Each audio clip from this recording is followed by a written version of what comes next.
ficar bem aí caracterizado, né? Hoje é a última aula, semana que vem a gente tem a prova, né? Que na verdade vai ser a entrega de trabalho. Eu já passei os trabalhos para vocês com bastante antecedência, né? Tá tudo pronto, inclusive. Eu tô brincando. Quem fez já pode mandar. Quem não fez tem até a semana que vem para fazer. Lembrando que são 2 trabalhos, né?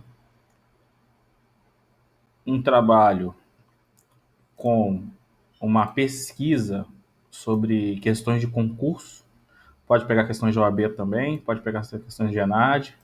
São as matérias aí que vocês vão ser cobrados aí pela frente, né? A maioria aí vai fazer ENAD, vai fazer concurso, e o pessoal do direito ainda tem a OAB para fazer. É para vocês verem como é que esses assuntos que a gente, né, trabalha são cobrados. E o segundo tema é uma pesquisa sobre uma espécie de sociedade, a mais importante aí, né, do ordenamento jurídico, porque é o que mais tem, que é a sociedade limitada. Ok? E eu criei um novo e-mail aí para vocês mandarem um trabalho. Por gentileza, observem um novo e-mail para facilitar a minha vida aqui, que aí fica tudo concentrado num lugar só. Certo? Alguma dúvida em relação aos trabalhos? Não havendo dúvidas, eu diga. Quem já enviou os trabalhos no outro e-mail, Tem problema não, eu vou reenvia? receber, não precisa reenviar não. Tá bom. Eu, inclusive, algumas pessoas já até respondi com confirmação. É porque o outro e-mail já está muito cheio dos outros trabalhos anteriores, né? E eu, como muita gente mandou foto, aí encheu rápido. Aí eu tenho que ficar Sim, apagando. o seu já até confirmou já, realmente. Então tá tudo certo, não precisa reenviar não, Ok. tá bom? Faltam só 2 assuntos para falar que serão rápidos, né? Devemos acabar aí provavelmente antes do horário. 2 assuntos que eu até comentei várias vezes, né? Mas não paramos para analisar com um pouco mais de detalhe. É a Eireli, você já deve ter ouvido falar, importante, né? A gente dá uma olhadinha, o que diz a lei. Então, o que é a Eireli, pessoal? É Empresa Individual de Responsabilidade Limitada. Quando uma pessoa resolve, né, empreender, montar um negócio, como eu já disse várias vezes, essa pessoa vai fazer isso sozinho ou vai fazer isso através de uma sociedade. Era assim até 2011. Quando chegou em 2011, o legislador, né, incluiu o artigo, né, 980-A e incluiu um inciso no artigo 44 do Código Civil. Então a gente tem 2 mudanças aí bastante importantes, né, no ordenamento jurídico, que é lá no Código Civil, o artigo que trata das pessoas jurídicas de direito privado, a inclusão do inciso sexto, que é justamente, né, a empresa individual de responsabilidade limitada, e a inclusão do artigo 980-A, pode ser 3, se eu falei 5, não tem problema não. Deu uma facilitada aí para vocês. Não importa o conteúdo, qualidade, o que você aprende. Mínimo de 3. Pode ser? Deu? Foi? Deixa eu ver se eu anotei alguma coisa aqui, mas eu acho que não anotei não, mas tem problema não, é um tema pequeno. Com 3 laudas dá para fazer legal. Também, assim, não adianta, né? Você, deu 3, eu vou parar de escrever porque já fiz 3. Faça o máximo que você conseguir para o seu aprendizado. Acho que isso é o mais importante. Né? Depende da letra, vai dar mais, então aquela coisa toda que a gente já comentou. Tá bom? Se prenda tanto no tamanho, mas sim na qualidade. Para aprender na sua pesquisa. Então, como eu dizia anteriormente, para exercer uma empresa, né, para montar um negócio, ou você fazer isso sozinho, e a pessoa, quando faz sozinho, ela é, né, hoje o chamado empresário ou empresário individual. Já estudamos que anteriormente era comerciante, né? Aí o Código Civil mudou para empresário. Ou ela montava uma sociedade. Dentro do rol, né, de hipóteses, né, de tipos, de espécies de sociedade que o Código Civil estabelece, ela tinha que escolher um e montar aquele, né, e seguir as regras que o Código estabelece para para aquele tipo de sociedade. O grande problema de ser empresário individual é uma questão muito importante para o direito empresarial, que se trata da responsabilidade pelas dívidas do negócio. Já falamos sobre isso também. Quando você vai montar um negócio, por natureza jurídica, né, pelo próprio negócio, é normal de ter riscos, né? O negócio vai dar certo? Não sei. Eu vou imaginar, montar uma loja aí no Shopping de Santa Cruz.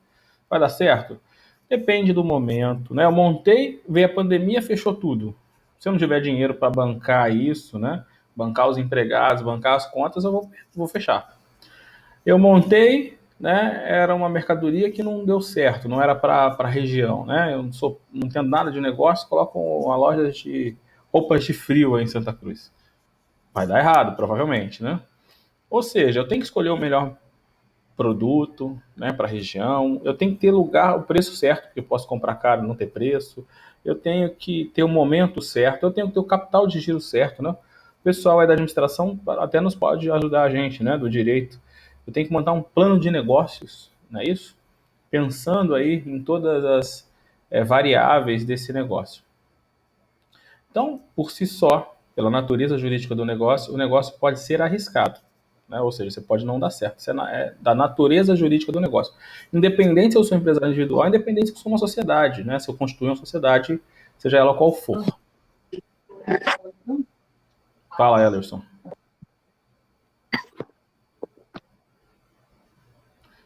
Dá para visualizar isso, né? Para alguns empreendimentos, ainda é fácil de eu arriscar. Eu vou lá e monto uma loja né, embaixo da minha casa. Imagina que eu moro num sobrado. Não sei como é que vocês chamam aqui no Rio. É sobrado também? Porque eu moro em São Paulo, algumas coisas. Né, eu moro, não, aliás, eu sou de São Paulo, algumas coisas são diferentes lá, né? Tipo, bolacha biscoito, tu conhece, né? Joelho e salgado. Sobrado? Sabe o que é sobrado? Não. Alguém tá aí ou tá todo mundo dormindo? A gente tem live hoje? Não, né? Ah, obrigado, viu, Camila? Sobrado aqui é uma casa, né, de 2 andares. Não sei como é que chama isso aqui, se é a mesma coisa. Uma casa de 2 andares. Então eu moro em cima. Muito obrigado, viu, Carinho? E embaixo tem uma loja comercial, certo? E aí eu resolvo montar uma loja embaixo. Dá para você imaginar que só pelo fato de eu fazer isso, meu risco já diminui, porque eu não vou pagar aluguel. Deve ser uma loja pequena, então provavelmente eu não tenho funcionários, eu só tenho no máximo um. Então, para pequenos negócios, uma pequena loja, uma pequena padaria, né, um pequeno bar, até é razoável você assumir todos os ônus dos negócios. Então, você monta um negócio com um capital X e, eventualmente, se o negócio der errado, você ainda tem que assumir todo o prejuízo. É o que acontece com o empresário individual. A responsabilidade. Já falou isso, né, de alguma forma aí, mas é só para deixar isso bem claro. A responsabilidade do empresário individual, ela é ilimitada. Significa dizer, se ele pegar um negócio, colocar 10 mil lá no negócio, montou lá, comprou os produtos, né? Uma loja, comprou as araras, comprou as vitrines, comprou o balcão, comprou a mercadoria, e aí se enrolou, ficou devendo para fornecedor, ficou devendo para um banco, eventualmente. Se o banco quiser, se o coisa quiser, às vezes nem faz isso porque a dívida é muito pequena, né, para o banco mover uma ação, no máximo eles fazem é protestar, eventualmente, né? Mas se o banco quiser, ele pode cobrar o empresário, certo? Ou seja, a dívida do CNPJ também é da pessoa física, do CPF. Não existe essa separação. Até tem alguns bens da pessoa física que não vão responder, né? Mas aí é por outras razões. O único imóvel, né? Bem de família, a poupança, até 40 salários mínimos. Mas fora isso, se ele tiver um carro, se ele tiver um dinheiro além da poupança, tiver um segundo imóvel, tudo isso vai responder pelas dívidas do negócio. Por quê? Porque a responsabilidade do negócio, né, a responsabilidade dele pelas dívidas do negócio é ilimitada. Ok, eu estou disposto a montar uma padaria ali que eu não tenho quase custo nenhum e eu sei que o meu prejuízo, se for, vai ser relativamente pequeno. Agora, imagina montar um grande negócio. Imagina montar uma mineradora, imagina montar uma empresa de avião, imagina montar um banco, imagina montar qualquer negócio grande, né? Uma indústria farmacêutica, uma indústria de borracha, pneu. É papo de, né, milhões de reais, né? Dezenas, centenas, milhares de empregados, riscos ambientais envolvidos. Ou seja, o prejuízo pode ser milionário. Ninguém quer assumir esse risco. A pessoa até está disposta a colocar uma parte do seu patrimônio nesse negócio, mas se o negócio der errado, a responsabilidade fica apenas e tão somente no patrimônio do negócio. É o que acontece quando você vira acionista de uma empresa, né, anônima, uma SA. Então, se você comprar ações da Petrobras, comprar ações do Banco do Brasil, comprar ações do Itaú, comprar ações da Michelin, né, que tem aí em Santa Cruz, Campo Grande, né, Michelin. E se o negócio falir, ficar devendo mais que tem patrimônio, você, enquanto acionista, tem a sua responsabilidade o quê?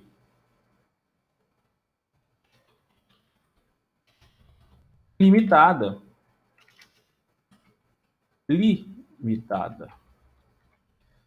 Significa dizer que você não vai responder por nada? Você responde por aquilo que você investiu. Você colocou 10 mil reais, vai perder os 10 mil. Então, quanto você perdeu na dívida da empresa? 10 mil reais. Então, qual o seu prejuízo? Limitado àquilo que você investiu. Ou se comprometeu a investir, né? Porque às vezes você pode colocar aos poucos. Eu vou colocar 100 mais 10 por mês, por exemplo, no negócio.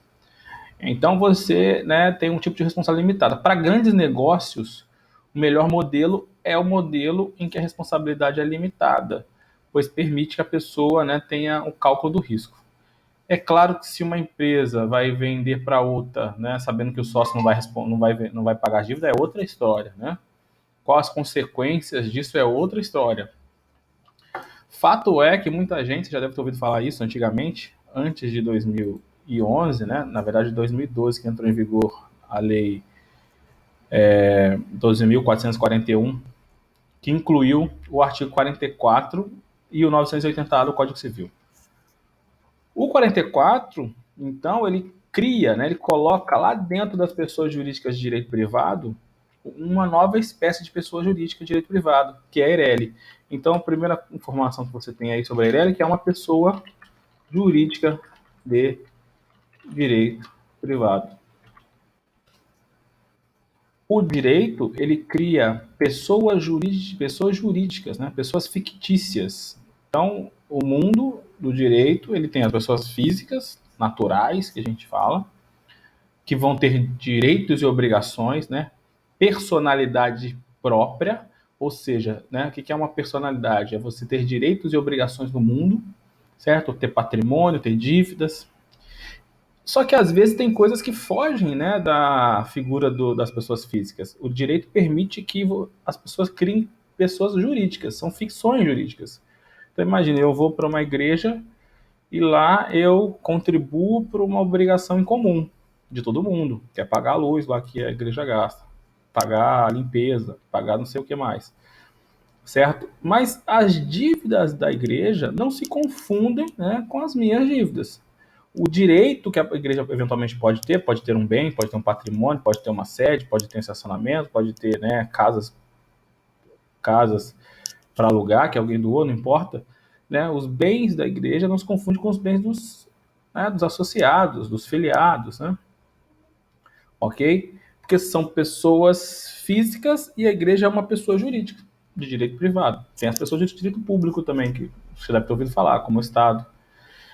Então, o direito permite que essas pessoas que frequentam a igreja, né, que é o meu exemplo, possam criar uma outra pessoa fictícia, jurídica, que tenha direitos e obrigações distintos, né, ou distintas, né, dos seus associados. É claro que a modalidade aqui não é uma sociedade, a modalidade aqui é uma associação, em que as pessoas se reúnem para praticar determinado, né, fim, determinada atividade. E aí vão eleger um presidente, né, e aí vão eleger um responsável, e tem umas regras, né, do estatuto social, do estatuto da associação. Então, a associação, ela é uma modalidade de pessoa jurídica de direito privado.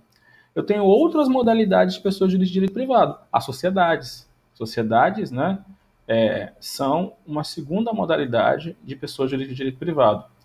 Os partidos políticos é uma outra modalidade, né, de pessoa jurídica de direito privado.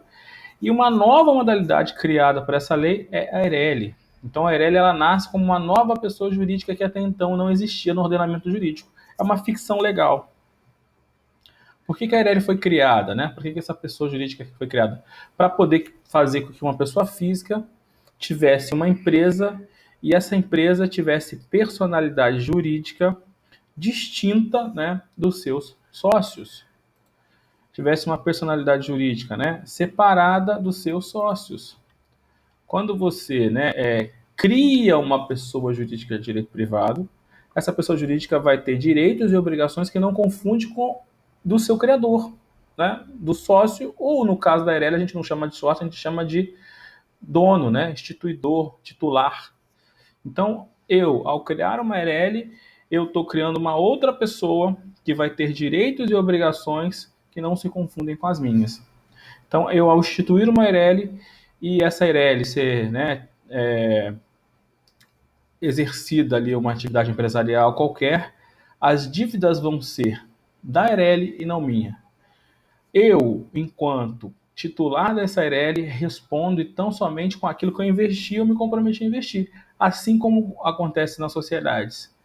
Por que acontecia antes? Por que foi criada a EIRELI? Porque as pessoas pegavam, né, e montavam sociedades apenas de fachada, apenas para poder se aproveitar de um dos benefícios que algumas sociedades têm, nem todas, que é justamente essa responsabilidade limitada.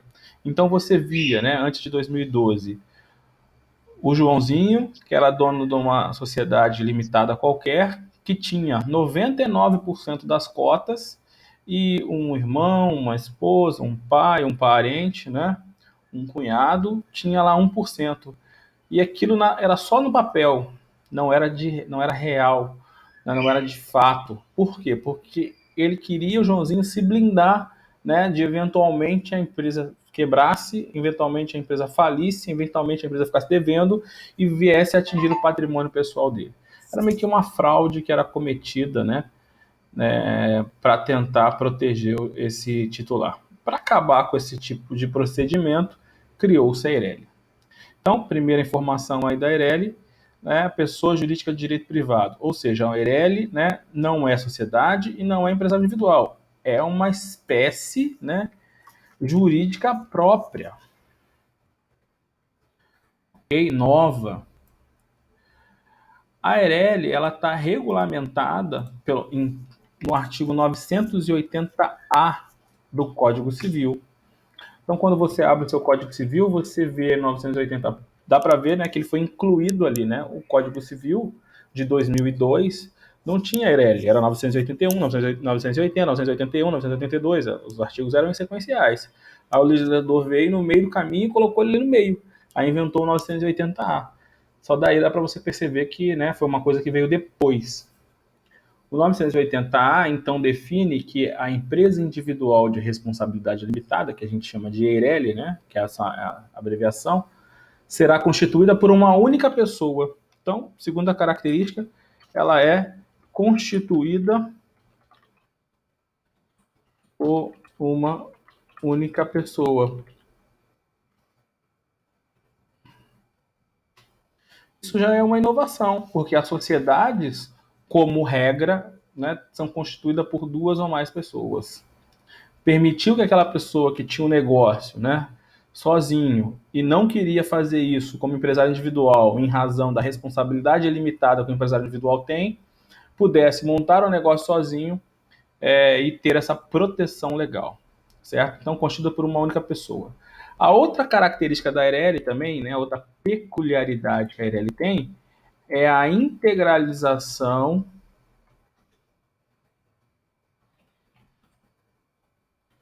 total do capital social. O que é capital social? É o montante que o sócio, ou o empresário, ou o titular da Eireli leva para um negócio. Então, eu vou montar uma loja, então eu faço uma conta, né? Meu plano de negócio for bem, né? Tiver sido feito por alguém que tenha feito administração na Cândido Mendes, ele vai fazer um puta plano de negócio. Ele vai assim, ó, você precisa de X reais de mercadoria, você precisa de X reais de equipamentos, você precisa de X reais de marketing por tantos meses, você precisa de X reais de capital de giro. Então ele pensa em tudo que vai precisar gastar e contabiliza isso e ele vai chegar a uma quantia. Então, o capital social necessário para esse negócio, né, abrir e funcionar até que ele chegue no break-even, né, que a gente chama, né, que é no 0 a 0, se pagar, é de 100 mil reais, por exemplo. Numa modelo empresarial que não seja Eireli, eu posso ir integralizando esses 100 mil reais aos poucos. Então, imagino que eu vou mandar uma loja, né, e eu vou montar uma sociedade. Eu vou precisar de 100 mil reais, sim, mas eu vou precisar de 100 mil reais tudo de uma vez? Não. Eu preciso de 50 mil reais para abrir as portas, por exemplo. Os outros 50 mil reais vai ser para marketing, vai ser para capital de giro, vai ser para comprar mais mercadorias conforme forem vendendo e eu melhorar o meu estoque. Então, eu posso colocar 50 mil de início e os outros 50 mil eu vou integralizando. Então, é uma sociedade, eu coloquei 25, meu sócio 25, e a gente disse que os outros 25 de cada um vão ser integralizados conforme a necessidade. Ou vão ser integralizados em 10 vezes. A sociedade é nossa, a gente que coloca a regra. Fato é que eu posso integralizar tudo de uma vez para a sociedade começar, ou posso ir integralizando aos poucos. Se eu integralizei só uma parte, né? E aí eu sou responsável por integralizar o resto. Imagine que eu não integralize e a sociedade fique devendo. Aí o credor pode me cobrar esse capital que eu ainda não integralizei. Por isso que a gente diz que a responsabilidade é limitada àquilo que eu integralizei ou que eu me comprometi a integralizar. Isso não pode acontecer se for uma Eireli, pois a Eireli, para nascer, o capital tem que estar devidamente integralizado. Quando você fez aqueles atos constitutivos, não sei se você vai se recordar, né? Todos eles diziam, apontavam, né, qual era o capital social que aquele empresário individual, que você fez o requerimento, né, que aquela sociedade, ou que aquela sociedade anônima que você fez um estatuto, tinham de capital social. Qual era o montante, né, qual era o valor, qual era o dinheiro que tinha sido aportado ali pelos aqueles empresários ou sócios daqueles negócios. Então, o capital social é um montante que você, né, que as pessoas precisam colocar para o negócio dar certo. Eles vão declarar isso no contrato social. Okay? Eu até faço uma crítica, porque ninguém confere, né? Você só declara, a capital social é de X. E na junta comercial, quando você for registrar, ninguém vai lá, cadê o comprovante que tem 100 mil? Ninguém declara. Se você vai fazer um empréstimo no banco, o banco pede contrato social, ele vai olhar quanto tem capital social, mas ele pede outros documentos para comprovar que você tem essa movimentação financeira, que você tem esse patrimônio. Senão ele não vai emprestar. Você diz que tem um patrimônio de 1 milhão e pede 500 mil emprestado. Aí ele olha a sua documentação e não tem patrimônio para isso, venda para isso, ele não vai te emprestar. Porque tem uma falha na nossa legislação, né? Não existe a necessidade de comprovar isso. Só que se você declarar e não tiver, depois você pode vir a ser responsabilizado pela integralização desse capital social que você declarou e não comprovou, tá? Tem esse problema, né? Ok? Então, característica é a integralização total do seu capital social, certo? Isso não acontece com os outros modelos societários, só com a Eireli. A outra característica especial da Eireli é que eu tenho que ter um capital social mínimo de 100 vezes, né, o salário mínimo vigente, maior salário mínimo vigente, né? Na prática, salário mínimo nacional. Então, para me montar uma Eireli hoje, né, eu preciso de ter mais de 100 mil reais integralizados. Isso é bastante dinheiro, né? A ideia do legislador, quando estabeleceu esse capital social mínimo, foi assim, tudo bem, se o negócio vai se pagar, né, se o negócio vai se responsabilizar, se o sócio, né, ou melhor dizendo, a pessoa que é titular da Eireli não vai ter que responder com o patrimônio dela, esse negócio tem que ter um patrimônio razoável, né, um patrimônio mínimo, um patrimônio que tenha pelo menos para pagar as dívidas durante um ano. Então o legislador ele arbitrou esse valor de 100 mil reais. Poderia ser 10, poderia ter 1 milhão, poderia ser 500, ele arbitrou em 100 vezes. Ok? Então, não tem jeito, essa quantidade está exigida pelo legislador, certo? Isso daí foi muito criticado, tanto que mais recentemente a sociedade limitada mudou para permitir a sociedade unipessoal, que acaba competindo com a Eireli. A Eireli era muito parecida com a sociedade unipessoal limitada, que a gente vai falar daqui a pouco, certo? Então, é uma outra característica. O que mais que o legislador fez? O legislador ele trouxe algumas características, algumas regras, né, algumas questões que ele tem que cumprir quando você montar uma, e as outras questões ele disse que a gente usar da sociedade limitada. O legislador ele faz isso no direito empresarial, né? No direito em geral, ele às vezes cria uma regra geral e às vezes cria umas exceções. Ele fala, ó, exceção é isso, isso, isso, o resto você usa daqui. É o que ele fez aqui. Ele criou uma ERL com características próprias e o que não tiver aqui você vai usar da sociedade limitada. Ok? Mas vamos falar disso já. O que mais que o legislador falou? O legislador falou assim, ó, nome empresarial. É bom que agora você já sabe, né? O que é o nome empresarial? É a denominação da atividade econômica financeira, né? Da atividade empresarial. É a denominação da atividade empresarial. O empresário, ao montar um negócio, ele vai montar através de uma forma jurídica que ele escolher, né, e que ele puder, dependendo do caso, como empresário individual, como ERL ou como um tipo de sociedade. E para essa forma jurídica escolhida, ele vai ter que dar um nome, que poderá ser do tipo firma, você já aprendeu isso, ou do tipo denominação. Significa dizer que ele vai poder, né, ele vai ter que colocar no seu nome da empresa o nome dele ou do sócio, se for uma sociedade, ou ele vai poder criar livremente. Quem vai dizer isso, né, se ele pode usar um ou pode usar outro, ou pode usar ambos, é a lei, já te falei isso. É exatamente o que o artigo 980A faz. Ele fala, ó, a ERL pode ter, né, o nome empresarial do tipo firma ou denominação, a critério aí do empresário, né, que constituir a ERL. A única coisa que eu exijo é que acrescente a expressão ERL ao final. Então, se eu montar uma ERL, vai poder chamar assim, Medina, né, Restaurante ERL. Ou pode ser, né, Bom Prato Restaurante ERL. Os dois nomes são válidos, certo? O nome vinculado ao meu nome ou o nome que eu inventei. A única exigência que a lei dá é acrescer a expressão ERL. Em outros modelos societários, né, em outros modelos empresariais e societários, a lei faz a mesma coisa. Se você olhar uma limitada, uma sociedade limitada, vai ser o nome dela, Casas Guanabara Comércio de Alimentos, acho que é mais ou menos isso, né?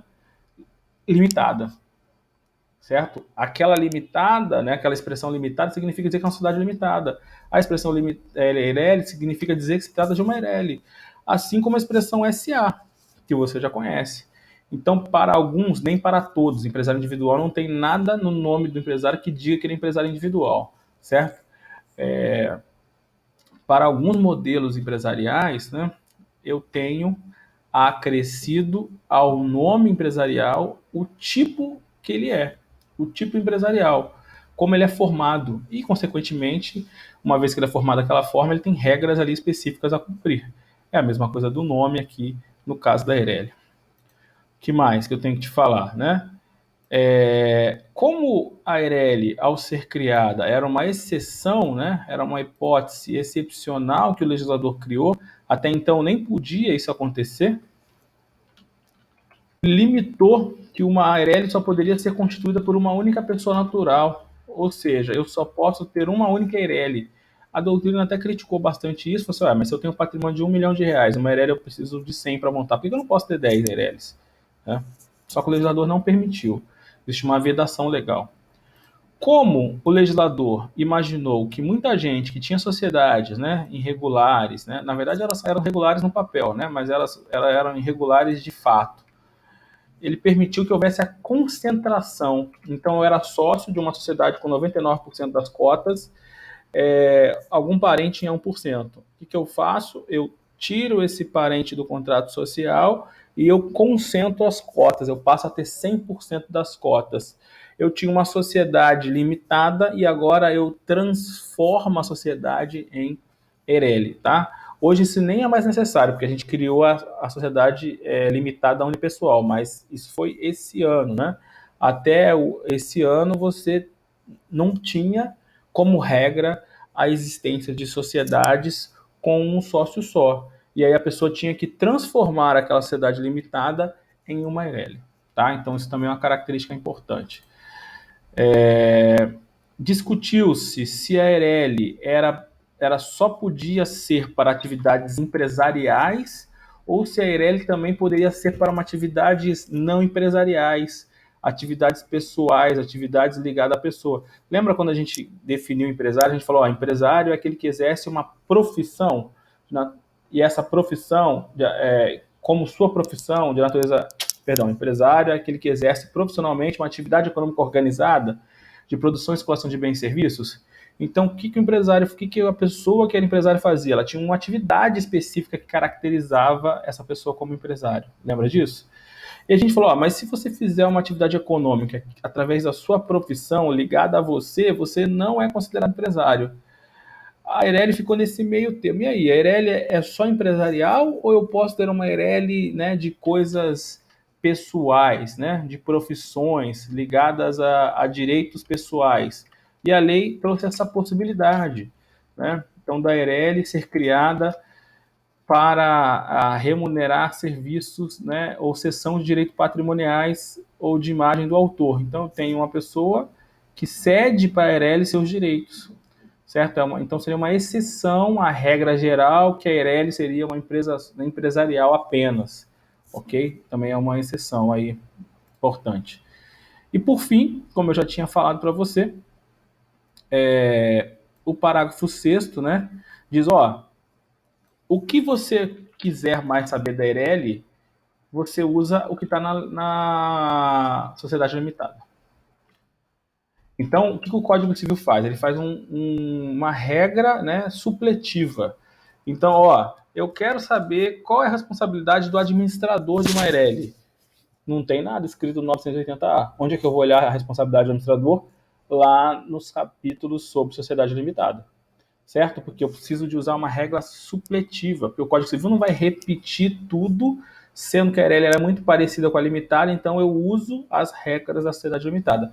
Por isso que eu falei para você se aprofundar e ver quais eram as regras da sociedade limitada, porque tudo que você vê da sociedade limitada se aplica no que couber a Eireli. É claro que a Eireli é uma sociedade de uma pessoa só. Então, se eu estou falando lá de dissolução da sociedade por morte de um sócio, aqui, se o sócio não morreu, não há que se falar em dissolução. Então, tem que aplicar no que couber, tá?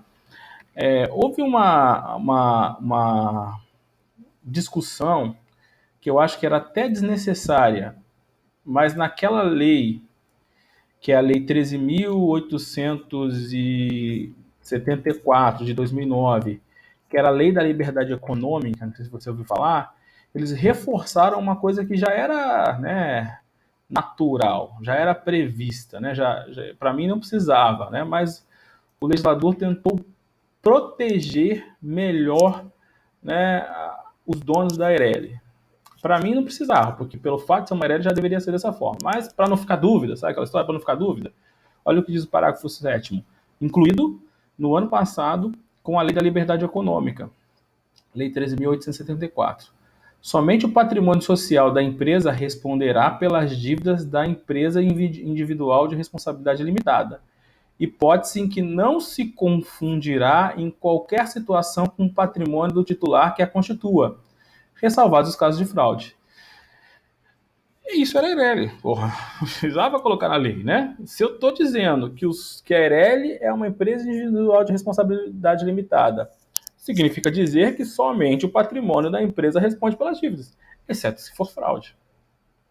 Se eu montar uma Eireli, pegar o patrimônio, né, e começar a dilapidar, né, para não pagar as pessoas, aí eu fraudar, aí tudo bem, mas aí eu posso aplicar desconsideração da pessoa jurídica, que você já estudou, artigo 50 lá do Código Civil, nos casos de fraude, de abuso da personalidade, essa separação patrimonial entre pessoa jurídica, que é a Eireli, e a pessoa física não existe, né? Na confusão patrimonial, no abuso da personalidade, da fraude, o juiz pode desconsiderar a pessoa jurídica. Então, o artigo 7º, apesar de estar aí, você tem que ter conhecimento, ele, na verdade, né, é uma mais do mesmo, porque tinha algumas decisões péssimas aí de alguns juízes. E, assim, até ser difícil ser juiz, né? Vamos também entender. Eles são muito inteligentes, passaram um concurso, legal. Só que a coisa vai mudando. O cara fez juízo a concurso há 20 anos atrás. Não tinha Eireli, não tinha nada. Aí o cara não estudou mais. Aí ele vai lá, pega a Eireli, que é uma inovação no ordenamento jurídico, que é para permitir que a pessoa separe seu patrimônio. E aí ele vai lá e diz que é um patrimônio só, sem configurar fraude. E responsabiliza o sócio, né, da Eireli, o titular da Eireli, melhor dizendo. E aí isso começa a gerar ruído, né? Então, assim, um grande problema do direito, aí é uma crítica, né, que a gente faz, é a má interpretação, a má aplicação, né, a incerteza jurídica. O bom direito, ele tem que estar claro, que as pessoas têm que saber qual é o risco do negócio. Ah, professor, mas se a pessoa monta um negócio e não paga as dívidas, é bom para a sociedade? Eu não vou dizer que nem bom que é ruim, né? É o mal necessário, certo? Quando você, né, o Estado, monta um hospital e algumas pessoas, né, erram e matam alguém, você vai fechar o hospital por causa disso? Se tem uma rede pública de creche aí, né, para atender milhares ou milhões de crianças, aí uma servidora, por qualquer razão, né, erra e mata uma criança, né, deixa a criança sozinha, a criança morre. Vou fechar as creches então agora? Não, eu tenho milhões de empresários, né, os empregos vêm do mundo empresarial. E aí um ou outro empresário excedeu, eu vou acabar com a atividade empresarial limitada? Não, é importante para que as pessoas possam empreender, certo? Então, a questão é essa. Então, é o mal necessário, a gente precisa, ainda que uma ou outra, né, erro possa acontecer, tem que ser analisado num caso concreto. Não dá para me falar, a Eireli não funciona, a partir de agora todo mundo que montar a Eireli está cometendo fraude, tem que responder. Aí eu acabo com o instituto jurídico. Aí ninguém vai querer montar mais negócio. Por quê? Porque sabe que se o negócio tiver um pouquinho de risco e ela tiver perder o dinheiro, ela não vai montar um negócio. Então, ou eu monto um negócio que não tenha risco, ou tenho um risco muito pouco, ou eu não monto, certo? E aí a gente não estimula o emprego, não estimula a renda, não estimula o pagamento de tributos, né? Não é porque eu dou aula de empresa empresarial, não, mas eu acho que no Brasil falta um pouco mais de valorização do empresário, como é, por exemplo, nos Estados Unidos, né? O mundo do empreendedorismo, o mundo do empresário é muito mais valorizado. Aqui não, empresário é tudo vagabundo, empresário é tudo bandido, empresário não paga ninguém, empresário, né, só quer se aproveitar. É claro que os empresários têm uma meia-culpa para ser feita, né? Tem muito empresário que também é assim. Mas aí porque alguns são assim também, aí vamos jogar todos os empresários, né, no lixo, né? É a mesma coisa do policial militar, né? Ah, tem um ou outro policial que não vale nada, ninguém vale nada. Então a gente generaliza demais as coisas. Não dá a valorização importante que tem que ser dada a quem é sério. E não pune quem está errado. Então a gente leva tudo na boa. Ah, deixa eu falar, né? Isso aqui. E aí, depois, quando o cara erra, ele fica puto. Então, acho que você tem que valorizar bem quem é bom e punir quem é mal. Simples assim. A mesma coisa para o mundo empresarial. Então, a mesma sensação que você tem aí quando você fala da PM, quando você fala dos professores, quando você fala do seu grupo, você tem que falar dos empresários. Empresários são importantíssimos para a atividade econômica, né? Uma sociedade capitalista. Devem ser mais valorizados e bem tratados em razão da sua importância e devem ser punidos quando errarem. Ponto. Simples assim. Ok? Então, em razão desses erros, né, de interpretação aí do judiciário, que acabavam não dando a proteção que a Eireli trouxe, houve uma mudança na lei para dizer o que já estava lá. Olha que loucura, né?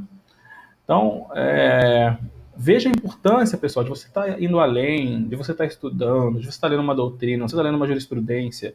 Isso é o tipo de coisa que você não consegue absorver se você não estiver lendo sobre o assunto, né? Assim, com a leitura básica da lei, né? Ou com uma resolução de prova, você não consegue ver a evolução do instituto, né? Ver por que tinha agora não tem, ou por que agora tem e antes não tinha, por que mudou, colocou uma coisa que nem precisava. Isso vai fazendo que você amadureça, né, na matéria, que você apreenda o conteúdo, que você se aprofunde. E isso eu estou dando um exemplo da minha matéria, tá? Mas isso é para qualquer matéria de qualquer curso, né? Você tem que ir além. Então, aproveite as férias, né, para refletir um pouco, né? Ver se seu curso está sendo levado a sério, ver se você está realmente se dedicando o quanto você deveria, ver se você se sente apto a sair e atuar no mercado ao qual você está se formando.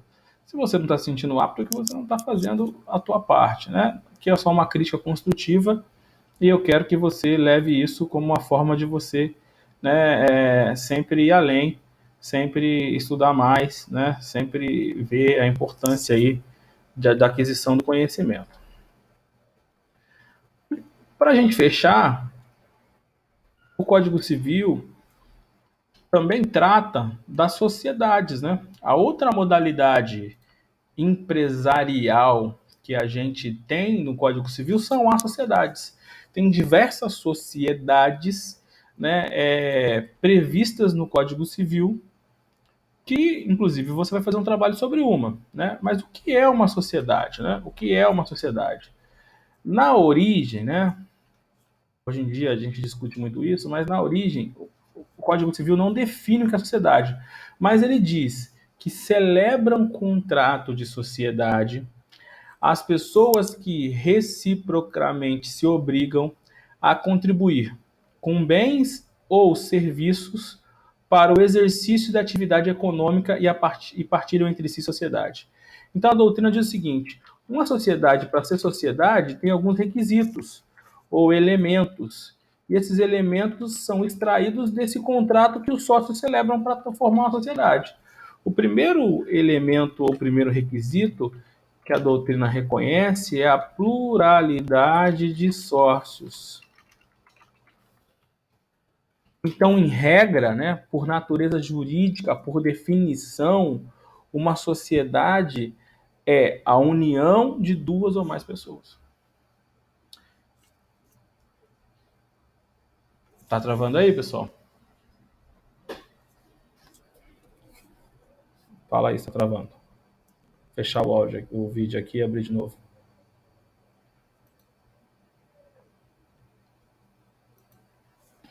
E aí? Fecha o seu aí, Fabrício, abre de novo.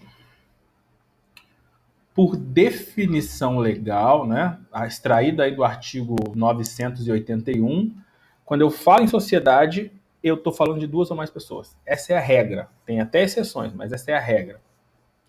Então, uma sociedade anônima, né, Petrobras, tem dezenas, centenas de milhares de acionistas, né? Eu não sei exatamente, mas eu acredito que a Petrobras deve ter aí mais de 1 milhão de acionistas, talvez, né? Fecha e abre aí de novo. Ok? Uma sociedade, né, Guanabara, limitada, deve ter pelo menos uns 10 acionistas. Teria que pegar o contrato social para saber exatamente quanto tem. Fato é que, por definição, a sociedade é a união de duas ou mais pessoas. Essa é a regra. Ok? Antes eu montava uma empresa individual, sozinho, né? Empresário individual, pessoa física. Depois eu pude montar uma ERL e agora eu posso montar uma sociedade. A sociedade, a princípio, como regra, eu tenho que ter duas ou mais pessoas, né, nessa sociedade. Existem exceções, né? Existem. Na verdade, existem mais exceções do que regra, né? A gente até brinca, já passou por na sua cabeça essa ideia, né? Às vezes a gente acha que tem mais exceção do que regra.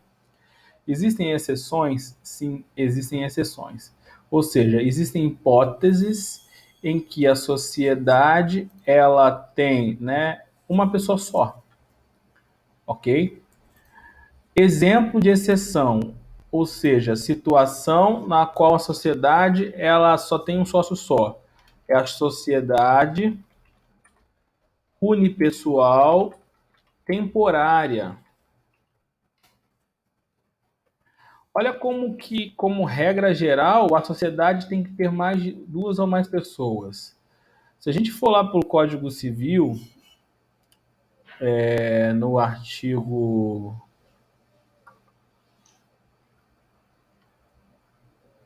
deixa eu lembrar, 1033, que trata das sociedades, ele define que uma das hipóteses de dissolução da sociedade, o que é dissolução da sociedade? É o fim, né? Quando a sociedade acaba, né? Aí a lei traz várias hipóteses. A sociedade acaba, uma sociedade a prazo quando acabou o prazo. Já ouviu falar de sociedade de propósito específico? Quem compra prédio provavelmente celebrou um contrato com uma sociedade de propósito específico, SPE. As construtoras, né? A construtora reúne com a incorporadora, que reúne com não sei quem, e monta uma sociedade de propósito específico. Qual é o propósito da sociedade? Construir um prédio e vender para você uma unidade, um apartamento. E aí você assina um contrato com essa SPE, Sociedade de Propósito Específico Novo Lar, sei lá o que, né? Campo Grande, Campos Novos, e inventam lá o nome da sociedade, normalmente é o nome do condomínio, não necessariamente, certo? É uma cidade temporária, aquela cidade só vai funcionar enquanto aquele prédio está construindo. Depois que construiu, vendeu, pagou tudo, a cidade acaba, certo? É um exemplo. Os sócios resolveram extinguir a sociedade. Acabou a sociedade, né? Não todos, mas a maioria. Acabou a sociedade. E o que nos interessa, né? Inciso 4.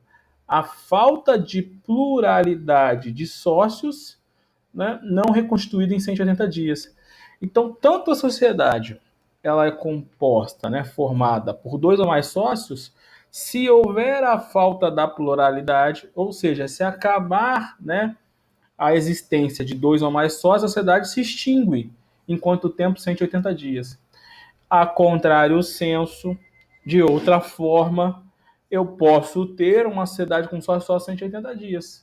Então, a sociedade unipessoal temporária, né, é aquela sociedade que funcionou, né, ou que funciona por 180 dias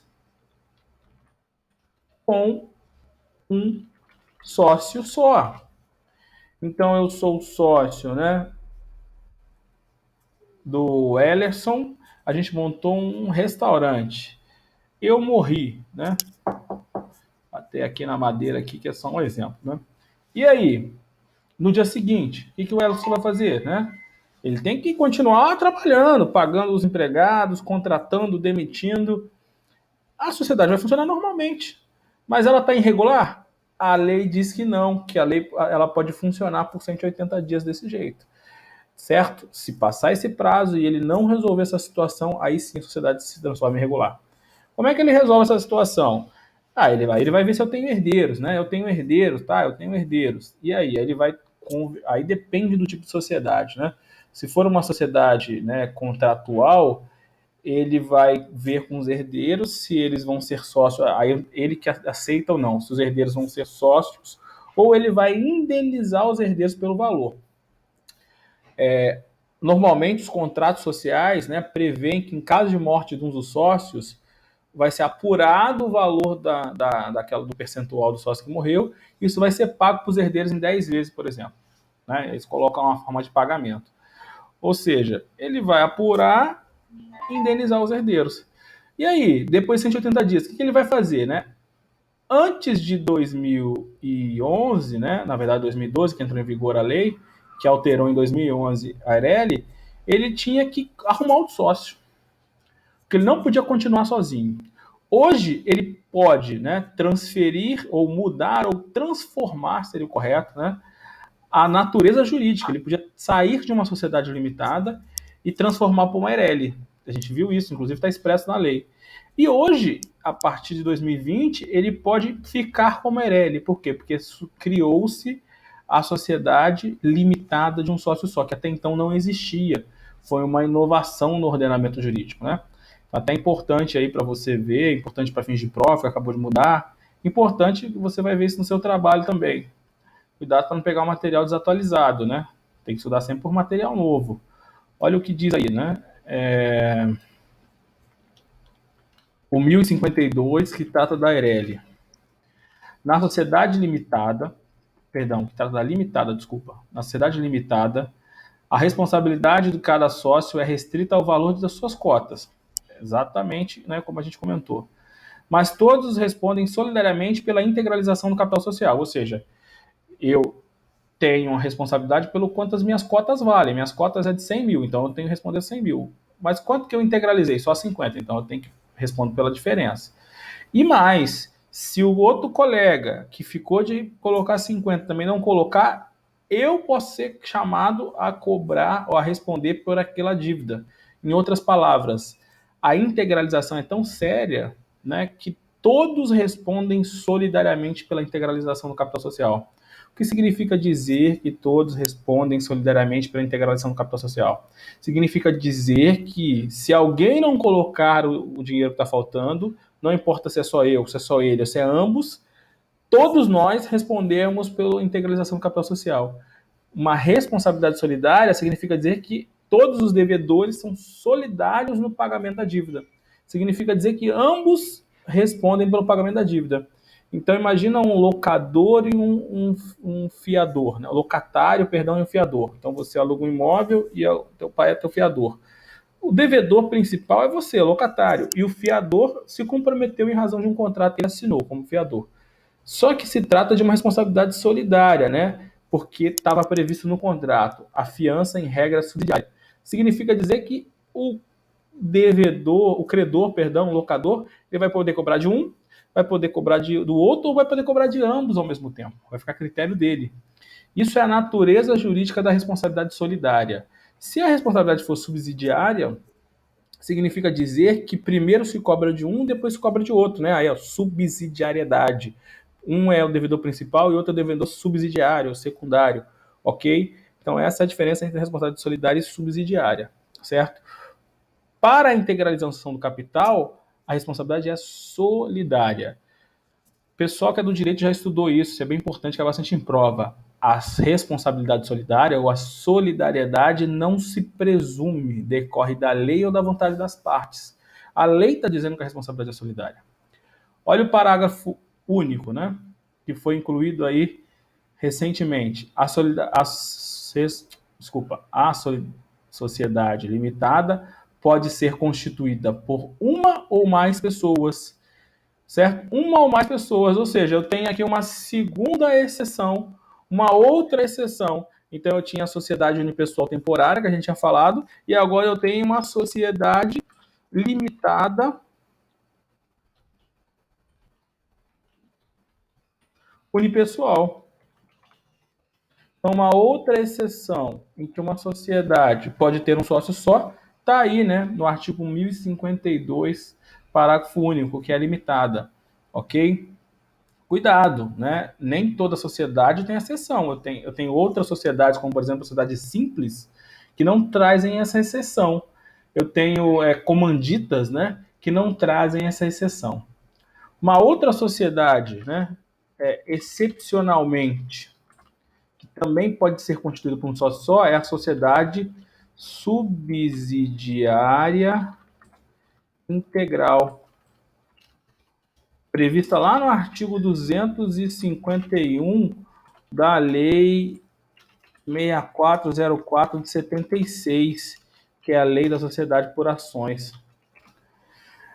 Esse aqui é um exemplo bem famoso que você conhece. Petrobras. Né? Petrobras ela resolveu em algum momento atuar também na distribuição. E aí resolveu montar a BR Distribuidora. Petrobras é uma sociedade anônima, é uma sociedade normal, entre aspas. É uma sociedade com 2 ou mais sócios. E aí ela achou que para melhor desenvolver a sua atividade, além de extrair e refinar o petróleo, né, produzir os derivados, a gasolina, tal, não sei o que, ela também deveria abrir uma outra empresa de transporte, né, do combustível, que é a BR Distribuidora, de distribuição desses produtos. Porque a ESSO não estava dando conta, porque a Ipiranga não estava dando conta, não estava cobrando muito caro, estava demorando, não importa a razão, né? Não cabe a gente analisar isso aqui, cabe a gente analisar a questão jurídica. Regra geral, uma sociedade, inclusive a SA, a Sociedade Anônima, ela é 2 ou mais pessoas, né? Mas a lei admite excepcionalmente que uma SA, por exemplo, a Petrobras, que queira, né, constituir uma outra sociedade para melhor desenvolver a sua atividade, ela pode criar uma sociedade que ela vai ser dona de 100% da sociedade, que ela vai ser dona de todas as ações, nesse caso são ações, né? Ou seja, ela vai ser uma sociedade de um sócio só. Claro que é uma pessoa jurídica, né? Pessoa jurídica é uma PJ aqui, Petrobras SA, que é dona de outra PJ, BR SA, e aí ela constitui essa sociedade como uma sociedade subsidiária integral, certo? É uma exceção. Hoje, a BR nem é mais sociedade subsidiária integral, né? Então, ela foi criada dessa forma, como era só da Petrobras. No primeiro momento, ela virou uma sociedade de economia mista, ou seja, né, a Petrobras abriu para o mercado para que as pessoas pudessem comprar ações da BR, e hoje ela nem é mais sociedade de economia mista, né? Ela abriu mão, né, do controle da empresa, a empresa privada agora, né? Então, inclusive, o pessoal que fez concurso, olha que coisa, né, interessante, né, no mínimo, para a BR Distribuidora, né, para ser empregados públicos seletistas, foi mandado embora, né? Por quê? Porque não tinha, né, essa garantia de emprego. Ou aceitaram reduzir o seu salário. Sabia disso, né? Então, olha como é que a gente tem que estudar, né? Você faz um concurso para uma subsidiária integral de uma empresa qualquer, ela é vendida, tu perdeu a tua estabilidade, que tu acreditava que tinha, certo? Até para isso tem que ficar ligado, ok? O que mais que uma sociedade tem, né? Uma sociedade tem também, né? Voltando lá para o 981, né? A contribuição recíproca dos sócios.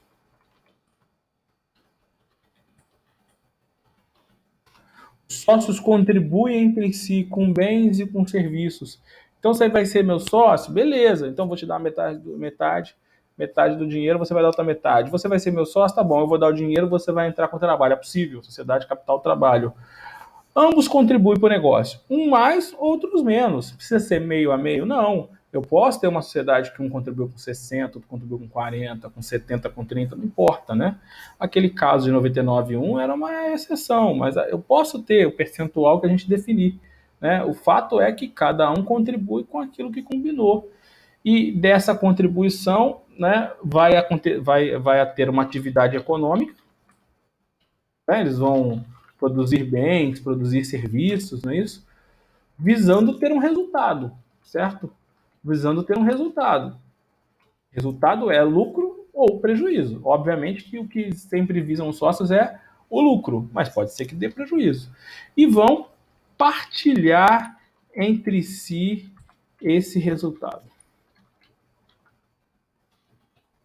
Sociedade que é sociedade, os sócios partilham entre si o resultado.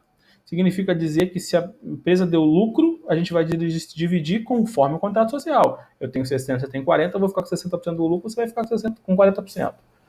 Tá? Partilha de resultado, né, é divisão de lucro, é divisão de dividendo. Dividendo é a parte do lucro que vai para os sócios. Não se confunde com prolabore. O sócio de uma sociedade ele pode ter um direito, né, financeiro pelo seu trabalho. Prolabore, pelo trabalho. Então eu vou lá todos os dias e trabalho na empresa. Vou ter um salário, concorda? O meu salário se chama prolabore, certo? Você também é meu sócio, a gente colocou meia, 50% do dinheiro. Eu coloquei 100 mil, você colocou 100 mil. Só que eu trabalho, eu vou lá todos os dias. E você não trabalha porque você é servidor público, por exemplo, né? Aí tem que ver se você pode ser empresário, mas aí é outra discussão, né? Imaginando que sim, certo? E aí, você tem direito a prolabore? Não, mas você vai ter direito à participação dos lucros. Então, eu vou ter um salário de 2 mil por mês de salário, né? Que na verdade a gente chama de prolabore. E no final do ano a gente vai apurar o resultado da empresa. A empresa lucrou 100 mil, né, nesse ano. Então, 50 mil, 50 seu, né? Imaginando que a gente tenha cada um 50% do capital social da empresa, né? Ou mais ou menos, né?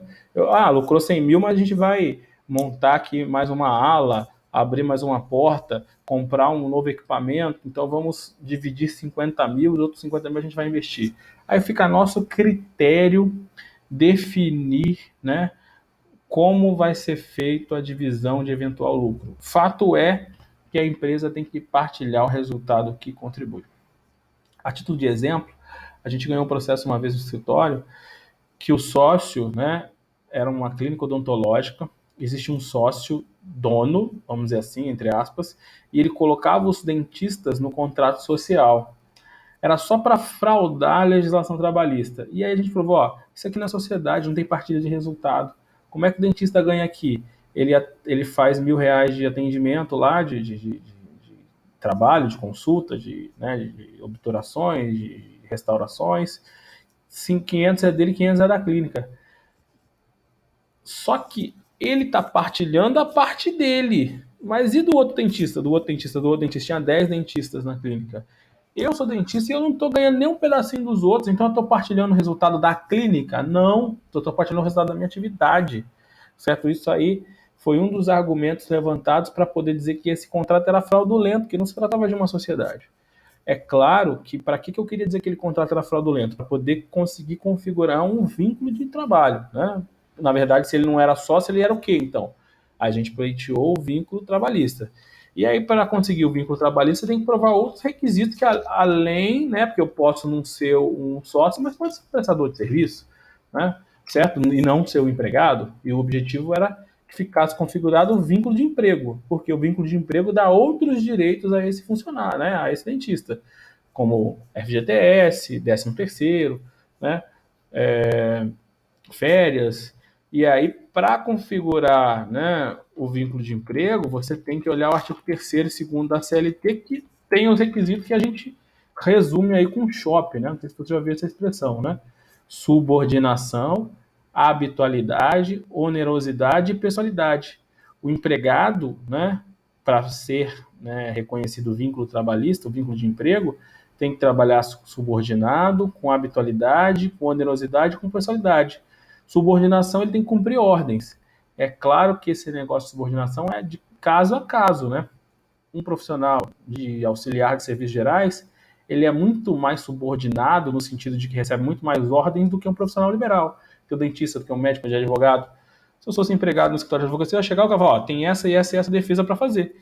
E vira as costas e eu tenho que me virar, certo? A subordinação é mais tênue. O empregado, ele trabalha sempre, né, habitualmente, nos termos do contrato, todos os dias, 3 vezes por semana, né?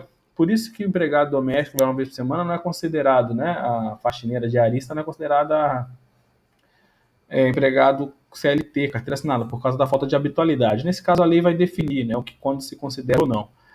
E por isso que o prestador de serviço, o cara que vai lá na tua casa, pinta ali, arruma aqui, depois nunca mais volta, ou só volta quando se chamar novamente, não é considerado empregado. Por quê? Por falta de habitualidade. Onerosidade. Existe uma conta-prestação. Você trabalhou e recebeu um valor correspondente, um salário, certo? Pode ser comissão? Pode ser metade do que você vendeu? Pode. Né? O lojista lá não paga 2, 3% da venda para lojista, né? Para a pessoa que trabalha na loja, para a vendedora. Qual é o problema de você ganhar uma comissão, ainda que seja 50%? Problema nenhum, certo? E pessoalidade. Quando eu sou empregado, eu não posso mandar ninguém no meu lugar. Então, eu sou contratado e só eu que posso ir. Eu não posso, hoje eu não vou mandar meu colega. Né? Se eu fizer isso, eu não tenho esse vínculo, né, trabalhista em razão da falta de pessoalidade. Tá? Mas isso aí a gente estuda com mais detalhes lá no direito do trabalho. É só para fazer um paralelo aqui, nesse caso, desses requisitos né, da relação de sociedade. E por fim, tem um requisito bem interessante, porque é em latim, digitei errado aí, tá? E não consta no artigo 988, a doutrina que produz esse requisito. É a affectio societatis. Afeição, amor, né? Confiança.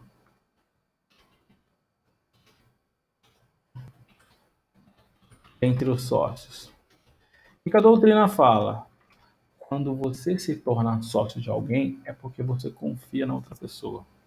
Quando você se torna sócio em alguém, É porque você, né, estabelece uma relação de confiança, certo?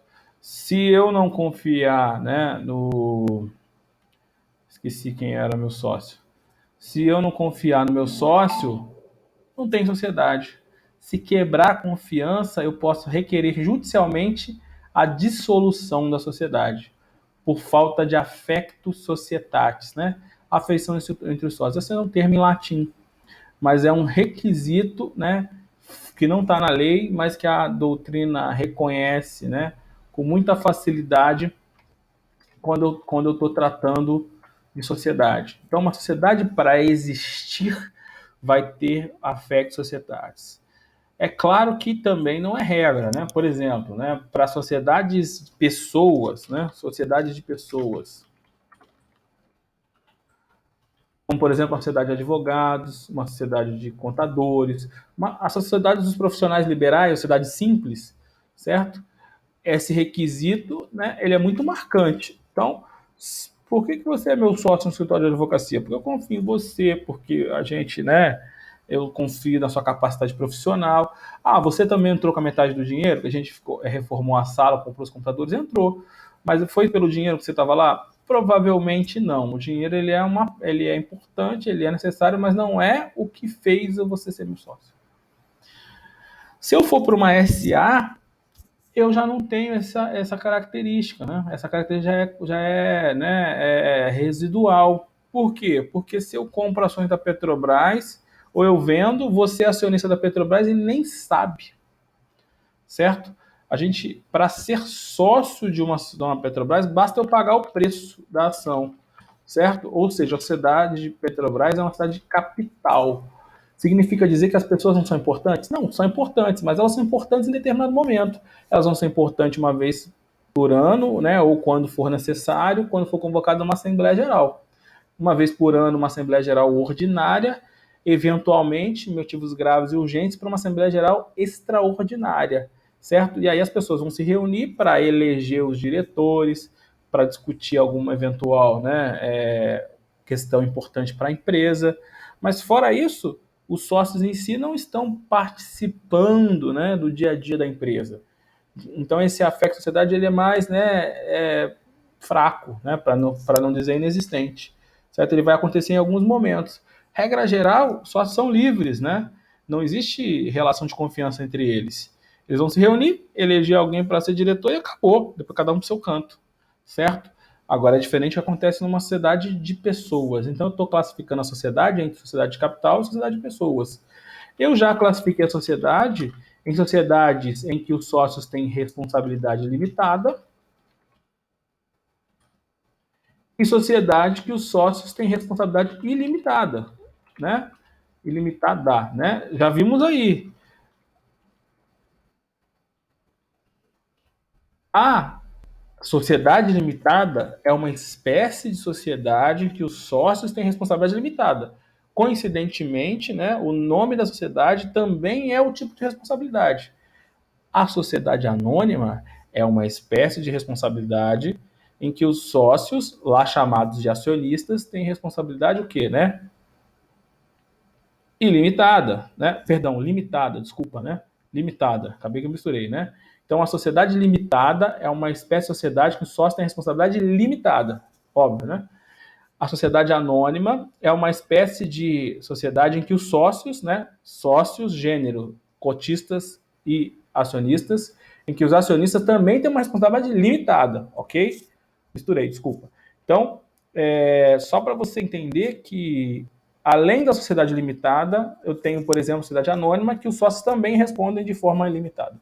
Aí eu tenho, por exemplo, uma sociedade em comum, uma sociedade de advogados, uma sociedade, né, simples que a gente chama, né, lembra que é exercida pelos profissionais liberais, em que os sócios respondem pelas dívidas de forma ilimitada, ou seja, eles respondem pela dívida do negócio. Então eu tenho dois tipos de sociedade com base na responsabilidade dos sócios, certo? Deu para entender? Eu estou classificando as sociedades, sociedade de pessoas, sociedade de capital. Eu estou classificando as sociedades, sociedade de responsabilidade limitada e sociedade de responsabilidade ilimitada, ok? É uma classificação aí que a gente está trabalhando. E, por fim, o Código Civil classifica as sociedades em sociedades personificadas e sociedades despersonificadas. Simples, você já viu isso, né? Uma sociedade, ao ser constituída, levar o seu ato constitutivo a registro, não ganha personalidade jurídica? Ou seja, uma sociedade ela tem personalidade, né? Ela é personificada. Imagina que você criou uma sociedade limitada, levou o contrato social a registro. Ela passou a ser uma sociedade personificada, né? Uma anônima, né? Uma SA, que também sociedade personificada. Então, tem algumas sociedades que elas têm personalidade jurídica, desde que sejam registradas. Mas nem sempre vai ser assim. Existem situações, né, em que a sociedade não tem personalidade jurídica. Uma sociedade de fato. Então, imagine que eu resolvo montar um restaurante com você, aí você me dá 50 mil, eu vou lá, pego 50 mil, a gente compra as mesas, compra as cadeiras, compra as mercadorias, faz tudo. A gente só não formaliza. A sociedade não foi registrada.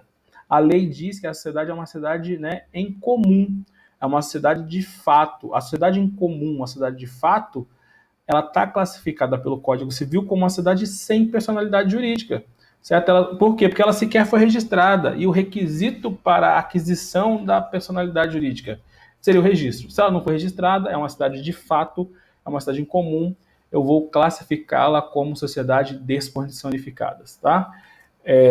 Pessoal, a gente fez um panorama geral aqui para você, né, para finalizar o conteúdo do que são sociedades, quais são os requisitos que a sociedade tem, né, a regra geral, que é a união a duas ou mais pessoas, as exceções, e classificamos aí para você tentar ver as diferenças entre sociedades.